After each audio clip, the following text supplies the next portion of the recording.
Hello friends, welcome to SSC crackers और इस channel पे फिर से स्वागत है आपका। फ्रेंड्स, जीके का मोस्ट इम्पोर्टेंट 25 क्वेश्चन का ये सेट नंबर 4 है, जहां पर आपके साथ जीके का सबसे इम्पोर्टेंट क्वेश्चन, सबसे ज्यादा पूछे जाने वाला क्वेश्चन एसएससी के एग्जाम में, क्योंकि ये इतने इंपॉर्टेंट क्वेश्चन है जो कि ना चाहते हुए भी एसएससी को इस टाइप के क्वेश्चन को एग्जाम में देना पड़ता है, क्योंकि ये अपने आप में बहुत इंपॉर्टेंट क्वेश्चन है, सिलेक्टेड क्वेश्चन है। इसलिए इस वीडियो में 25 ऐसे क्वेश्चन आपको मिलेंगे जो कि एग्जाम पॉइंट ऑफ व्यू से तो बहुत इंपॉर्टेंट है। इसमें से बहुत सारे ऐसे क्वेश्चन होंगे जो आपको ऑलरेडी आता होगा, क्योंकि उसको आप कहीं ना कहीं सेट के दौरान या अपने स्टडी के दौरान आप पढ़ चुके होंगे। बट फिर भी आप देख लीजिए कि आपको इस 25 का जो सेट है उसमें आपको कितना क्वेश्चन आता है, और उसके बाद अगर जितना भी आए, आपको जितना भी आपके मार्क्स आए, कमेंट करके आपको बताना कंपलसरी है, ताकि मुझे लगता रहे कि आपको कितना आता है और आपका तैयारी किस लेवल तक होता जा रहा है। ठीक है, तो चलिए स्टार्ट करते हैं। देखिए फर्स्ट क्वेश्चन क्या है, ध्यान से पढ़िए। Indian constitution provides the right to equality before law under which article?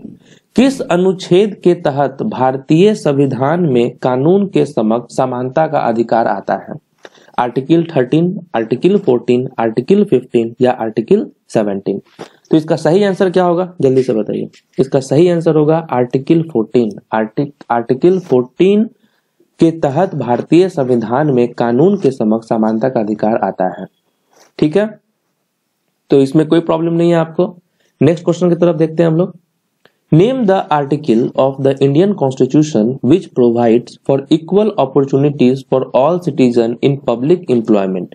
भारतीय संविधान के उस अनुच्छेद का नाम बताएं जो सार्वजनिक रोजगार में सभी नागरिकों के लिए समान अवसर प्रदान करता है। आर्टिकल 22, आर्टिकल 16, आर्टिकल 20 या आर्टिकल 25? इसका सही आंसर क्या होगा बताइए। इसका सही आंसर होगा आर्टिकल 16। आर्टिकल 16 के तहत ही equal opportunities for all citizen in public employment, सभी नागरिकों के लिए समान अवसर का प्रदान करता है आर्टिकल 16 के तहत। नेक्स्ट देखिए क्या है। Which of the following is opposite to the principle of rule of law? निम्नलिखित में से कौन सा विधि शासन के सिद्धांत के विपरीत है? Equality before law, privilege and immunity, equal opportunities या नन ऑफ दीज? तो इसका सही आंसर होगा privilege and immunity. Privilege and immunity जो होता है वो अपोजिट होता है रूल ऑफ लॉ के, principal of rule of law के। ठीक है, वैसे टेंशन नहीं लीजिए, इसका पीडीएफ जो है टेलीग्राम पे आपको मिल जाएगा, और टेलीग्राम का लिंक जो है वो आपको डिस्क्रिप्शन बॉक्स में मिलेगा। ठीक है, the article 17 and 18 of the Indian constitution deals with? भारतीय संविधान के अनुच्छेद 17 और 18 किससे संबंधित है? सोशल इक्वलिटी से, इकोनॉमिक इक्वलिटी से, या पॉलिटिकल इक्वलिटी से, या रिलीजियस इक्वलिटी से? तो आप जानते हैं कि 17 और 18 जो है वो सोशल इक्वलिटी से संबंधित है। ठीक है, नेक्स्ट की तरफ मूव ऑन करते हैं। Article 19 of the Indian constitution protection of certain rights regarding freedom of speech ETC related to? भारतीय संविधान के अनुच्छेद 19 बोलने की स्वतंत्रता आदि के संबंध में कुछ अधिकारों का संरक्षण किससे संबंधित है? यूनियन गवर्नमेंट से, स्टेट गवर्नमेंट से, the directive principle of state policy, या the fundamental right of the Indian citizen? क्या होगा इसका सही आंसर? इसका सही आंसर होगा आपको the fundamental right of the Indian citizen, भारतीय नागरिकों के मौलिक अधिकार। ठीक है, इसका सही आंसर होगा आपको ये कि जो आर्टिकल 19 जो है वो fundamental right of Indian citizen है। ठीक है, protection of certain rights regarding freedom of speech ETC related to. ठीक है, नेक्स्ट की तरफ हम देखते हैं कि right to privacy comes under which article of the Indian constitution? गोपनीयता का अधिकार भारतीय संविधान के किस अनुच्छेद के तहत आता है? आर्टिकल 19, आर्टिकल 20, आर्टिकल 21 या आर्टिकल 32? तो आप जानते हैं कि राइट टू प्राइवेसी जो है वो आर्टिकल 20 के तहत आता है। ठीक है, नेक्स्ट क्वेश्चन देखिए। विच of the following fundamental right can be controlled by preventive detention act? निम्नलिखित में से कौन सा मौलिक अधिकार निवारक हिरासत अधिनियम द्वारा नियंत्रित किया जा सकता है? Right to religion, right to constitutional remedies, right to freedom या राइट टू इक्वलिटी। तो राइट टू फ्रीडम जो है कंट्रोल कर बाय प्रिवेंटिव डिटेंशन एक्ट, ठीक है। निम्नलिखित में से कौन सा मौलिक अधिकार निवारक हिरासत अधिनियम द्वारा नियंत्रित किया जा सकता है? तो राइट टू फ्रीडम। ये सब डायरेक्ट याद करने वाला क्वेश्चन है और एग्जाम में हमेशा रिपीट होता है। According to Article 24 of the Indian Constitution, no person can be employed in factories or mines unless he is above the age of कितना? 12, 14, 18 या 20। मतलब भारतीय संविधान के अनुच्छेद 24 के अनुसार कारखानों या खानों में कोई भी व्यक्ति नियोजित नहीं किया जा सकता है जब तक कि वह डैश उम्र से ऊपर ना हो। तो इसका सही आंसर होगा 14। अगर 14 साल से कम का कोई व्यक्ति, कोई बच्चा हो, उसको आप नहीं रख सकते हैं किसी भी कारखानों में या किसी भी काम पर, ठीक है। ये गैर कानूनी है, बट फिर भी आप देखेंगे कि कम उम्र के बच्चे काम पे रख दिए जाते हैं क्योंकि उनको कम पैसा मिलता है और वो कम पैसे पे अपने गरीबी के कारण वो काम करने लगते हैं, जो कि ये गैर कानूनी है। निम्नलिखित स्थितियों में बंदी प्रत्यक्षीकरण रीट जारी किया जा सकता है। Habeas corpus writ is issued in which of the following situation? Loss of property, extra tax receipt, faulty police detention या violation of freedom of expression। तो निम्नलिखित स्थिति में बंदी प्रत्यक्षीकरण रीट जारी किया जा सकता है फॉल्टी पुलिस डिटेंशन में, ठीक है। ये जो है हैबस कॉर्पस जो होता है वो दोषपूर्ण पुलिस हिरासत जो है आप जारी कर सकते हैं फॉल्टी पुलिस डिटेंशन में। In the constitution of India the right to constitutional remedies has been provided in article. भारत के संविधान में किस अनुच्छेद में संवैधानिक उपचार का अधिकार प्रदान किया गया है? 30, 31, 32 एंड 35। तो इसका सही आंसर होगा आपको 32 में, ठीक है। कि भारत के संविधान में किस अनुच्छेद में संवैधानिक उपचार का अधिकार प्रदान किया गया है? तो 32 में। 32 में राइट टू कॉन्स्टिट्यूशनल रेमेडीज जो है वो दिया गया। Under which of the following writs an official can be prevented from taking an action which he is officially not entitled? प्रामादेश, प्रेक्षा, उत्प्रेषण या बंदी प्रत्यक्षीकरण। इसका सही आंसर होगा आपको बी, क्यू वारंटो यानी कि परीक्षा, ठीक है। Who is the custodian of the implementation of the fundamental right? मौलिक अधिकारों के कार्यान्वयन का संरक्षक कौन है? हाई कोर्ट है या सुप्रीम कोर्ट है या ऑल कोर्ट है या बोथ ए एंड बी है? क्या होगा इसका सही answer? Who is the custodian of the implementation of the fundamental right? मौलिक अधिकार के कार्यान्वयन का संरक्षक कौन होता है? हाई कोर्ट होता है, सुप्रीम कोर्ट होता है, ऑल कोर्ट होता है या बोथ ए एंड बी होता है? इसका सही आंसर होगा बोथ ए एंड बी, यानी कि हाई कोर्ट और सुप्रीम कोर्ट दोनों जो होता है वो इसको कंट्रोल कर सकता है। इम्प्लीमेंटेशन ऑफ फंडामेंटल राइट संरक्षक होता है।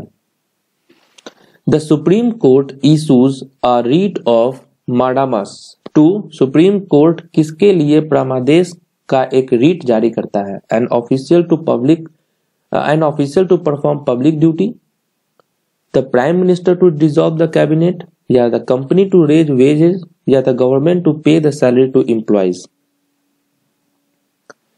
यानी कि सुप्रीम कोर्ट किसके लिए प्रामादेश का एक रीट जारी करता है? इसका सही आंसर होगा an official to perform public duty. सार्वजनिक कर्तव्य करने के लिए एक अधिकार को सुप्रीम कोर्ट जो होता है वो रीट जो है वो जारी करता है। कौन सा रीट? तो प्रामादेश का।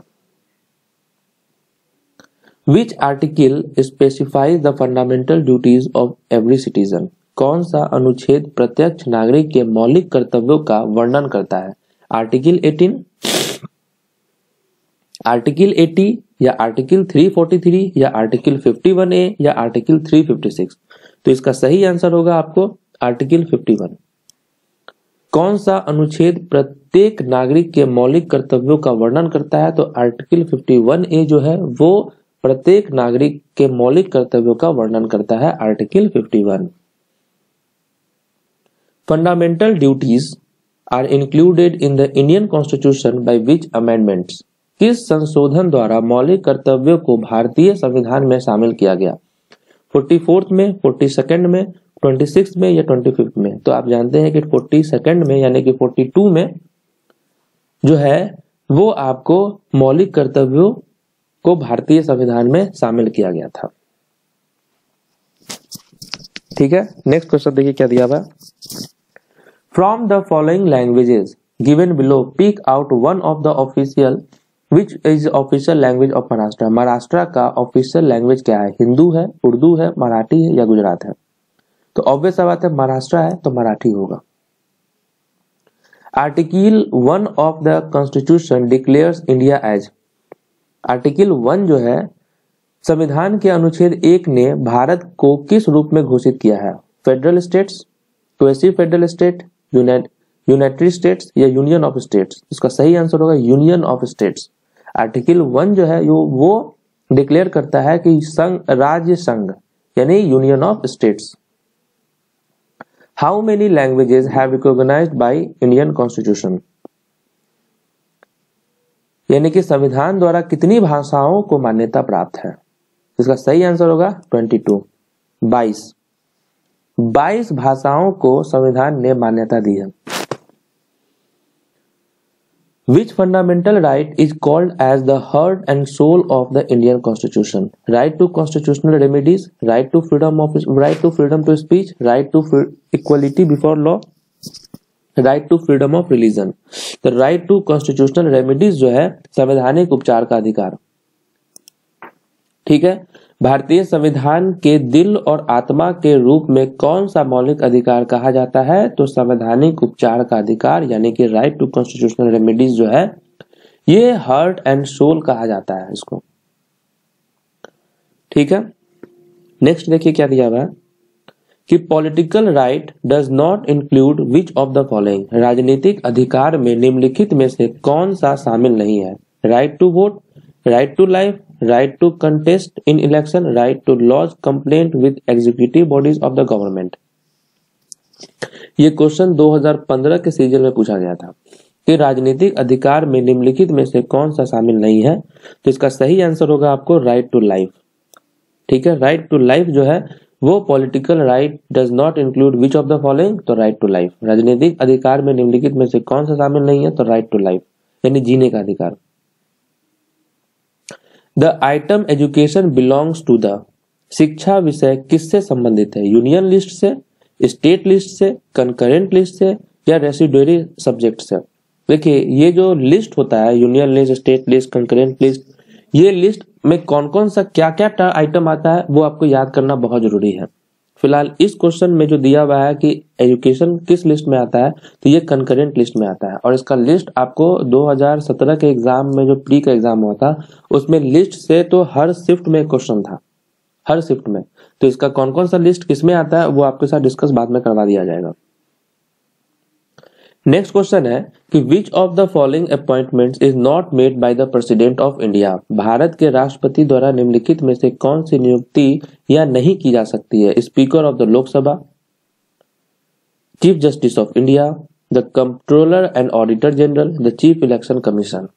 तो आप जानते हैं कि the speaker of the Lok Sabha जो है ये प्रेसिडेंट अपॉइंट नहीं करते हैं, बाकी chief justice of India, controller and auditor general या चीफ इलेक्शन कमिश्नर इन सभी को प्रेसिडेंट जो है इलेक्ट करते हैं। ठीक है, नेक्स्ट देखिए how many fundamental duties are in the Indian constitution? भारतीय संविधान में कितने मौलिक कर्तव्य शामिल हैं?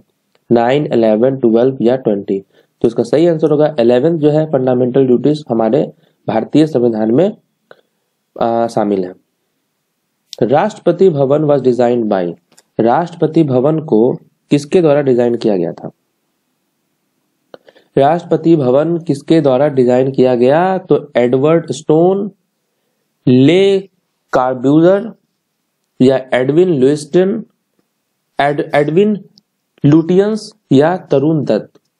ठीक है, तो इसका सही आंसर होगा एडविन लुटियंस। ये क्वेश्चन तो समझिए कि कोई सा भी एग्जाम हो जीके का, उसमें ये क्वेश्चन तो जरूर आपको मिलेगा कि राष्ट्रपति भवन किसके द्वारा डिजाइन किया गया, तो एडविन लुटियंस के द्वारा डिजाइन किया गया था। लास्ट क्वेश्चन आप देख लीजिए कि क्या दिया हुआ है कि विच of the following article of the Constitution of India has provision for the President to proclaim national emergency।